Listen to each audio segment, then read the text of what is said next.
Selamat pagi Bu, saya dari Sonia Gaya 3S.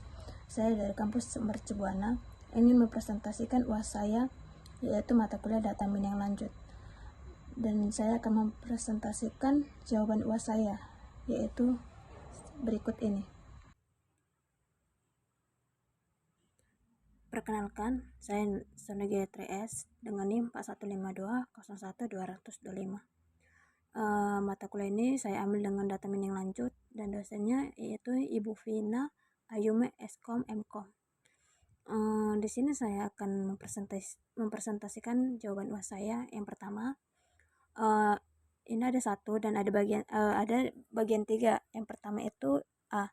Tahapan proses KDD menurut Cikawehan meliputi data cleaning, data integration, data selection, data transformation, data mining, partner levelization, code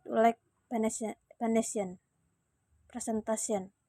Dan yang kedua, dalam menerapkan teknik data mining perlu dipahami terlebih dahulu tujuannya yang akan dicapai dengan mengimplementasikan sehingga hasil yang didapatkan akan sesuai dengan domain yang dibutuhkan.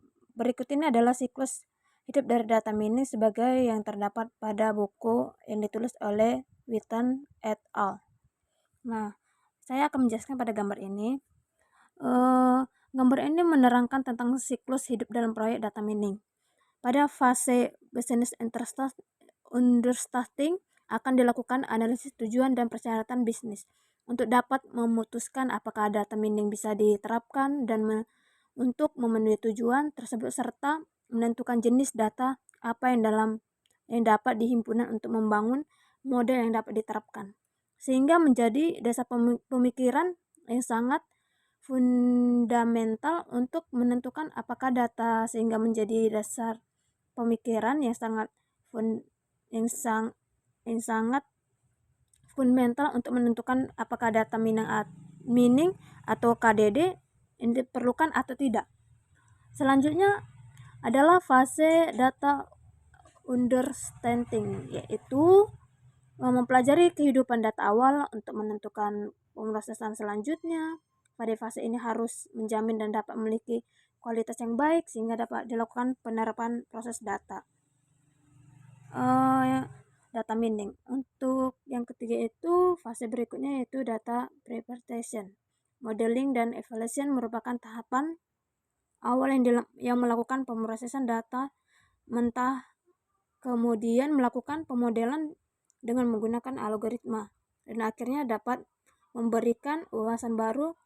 Dan fase selanjutnya adalah tahapan penyebaran setelah menerapkan data mining dan melakukan pemodelan data dengan menggunakan algoritma. Dan untuk yang C, ini ada aplikasi WK ya. Contoh gambarnya seperti ini. Dengan aplikasi WK ini adalah suatu aplikasi yang bisa digunakan untuk melakukan proses data mining. Aplikasi ini menggunakan algoritma untuk menyelesaikan yang berkait dengan sistem temu kembali informasi. WK ini memiliki beberapa fitur unggulan di antara sebagai berikut. Yang pertama, classification. WK ini memiliki banyak algoritma yang mendukung proses klasifikasi secara objek. Menariknya, kalian tinggal pakai fitur tersebut sebagai kebutuhan, sehingga secara otomatis WK akan mengeluarkan output dari hasil klasifikasi yang dilakukan oleh algoritma yang kalian pilih. Caranya mudah. Pertama, sahabat DQ perlu load data dan kemudian memilih algoritma yang dibutuhkan, dan beberapa saat kemudian WK akan memberikan representasi data yang mewakili tingkat akurasi, tingkat kesalahan, dan visualisasi klasifikasi tersebut. Yang kedua, ada regression. Sama halnya dengan proses klasifikasi. WK juga menyediakan beragam algoritma regression yang bisa digunakan, dan yaitu adalah proses melakukan prediksi dari suatu pola yang digunakan sebagai model data. Tujuannya yaitu menciptakan variabel baru yang memiliki wakil atau mempresentasikan data di masa mendatang jika dapat data sejenis yang masuk. Yang ketiga, ada clustering. Bertujuan ini untuk melakukan mengelompokkan data serta untuk menjelaskan hubungan di antara masing-masing, yaitu masing-masing data untuk menjadi satu cluster yang sama. Dari dalam WK tersedia beberapa algoritma juga untuk mempermasalahkan clustering. Yang keempat, ada visualization, yaitu memiliki fitur untuk memberikan visualisasi sesuatu yang data yang telah diproses data mining. Informasi suatu data dapat lebih dipahami dengan mudah. Visualisasi gambar atau chart. Nah, yang nomor 2 saya akan mempresentasikan, yaitu ada 3 bagian juga. Yang pertama yaitu conversion matrix, adalah tabel dengan 4 kombinasi yang berbeda dari nilai prediksi dan nilai aktual. Ada 4 istilah yang merupakan representasi hasil proses klasifikasi pada conversion matrix, yaitu true positive, true negative, false positive, dan false negative. Yang B ada mengenai MAE, yang kedua RMSE, yang ketiga RAE, dan yang ketiga RSE. Saya akan menjelaskan satu persatu. Yaitu MAE adalah salah satu metode evaluasi yang diumumkan digunakan dalam data CMC. MAE menghitungkan rata-rata dari selisih antara nilai prediksi dan nilai aktual. Yang kedua, RMSE adalah turunan dari MSE, seperti namanya RMSE. Adalah akar kuadrat dari MSE. Dan untuk yang ketiga, RAE merupakan nilai mutlak dari kesalahan absolut total terhadap nilai mutlak kesalahan aktual total prediktor sederhana. Dan yang keempat, RRSE merupakan kesalahan kuadrat yang dibagi dengan kesalahan kuadrat total dari prediktor sederhana. Dengan menggunakan RRSE dapat mengurai kesalahan menuju dimensi yang sama dengan nilai yang prediksi.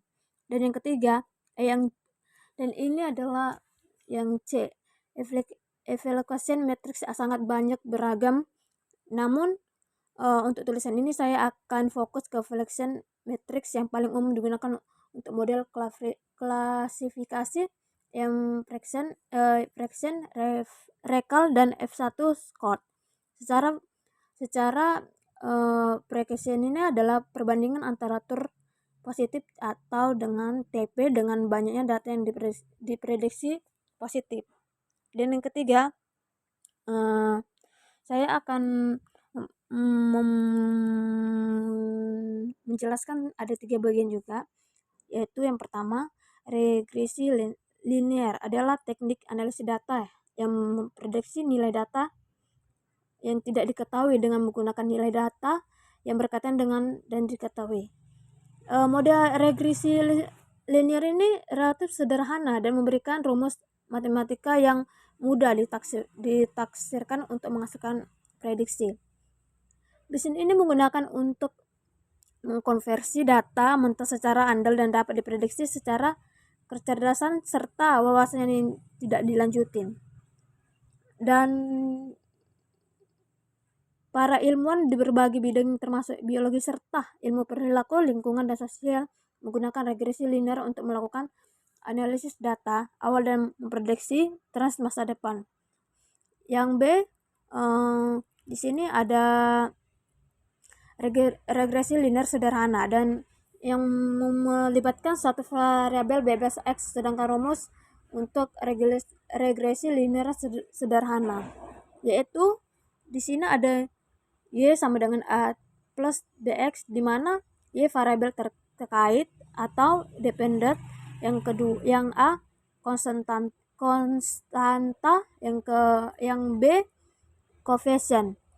X ini itu merupakan variabel bebas. Kita mengetahui di mana nilai X-nya, tetapi tidak mengetahui konstanta A dan koefisien B. Untuk itu kita akan mencari nilai terlebih dahulu. Dan yang C, Aturan asosiasi berfungsi menemukan pola-pola asosiasi dan hubungan antara tersebut, dapat menemukan fakta yang sebelumnya tidak diketahui bahkan tidak diperhatikan oleh sebuah perusahaan. Yang kedua itu frequent meaning, memiliki tujuan untuk menggunakan pola tertentu dari database. Salah satu metode yang digunakan asosiasi yang digunakan untuk mencari dan menganalisis dan transaksi penjualan yang terjadi. Dan yang keempat, saya akan mempresentasikan tentang random forest adalah algoritma machine learning populer yang termasuk dalam teknik supervised learning. Algoritma ini dapat digunakan untuk masalah klasifikasi dan regresi. Dan saya itu kelebihan algoritma random forest. Berikut ini ada kelebihannya. Yang pertama, kuat terhadap pada outlier, yaitu pencilan data, bekerja dengan baik dengan data maupun itu non. Resikonya overfitting lebih rendah, berjalan secara fashion pada kumpulan data yang besar, akurasi yang lebih baik daripada algoritma klasifikasi lainnya. Dan kekurangannya, adapun kelemahan algoritma random forest adalah sebagai berikut. Random forest ini bisa saat berhadapan dengan variabel kategorikal dan waktu konfutasi pada dataset berskala besar relatif lambat, tidak cocok untuk metode linear dengan banyak fitur stats. Sekian dari presentasi saya. Jika banyak kekurangannya saya mohon minta maaf. Sekian dan terima kasih.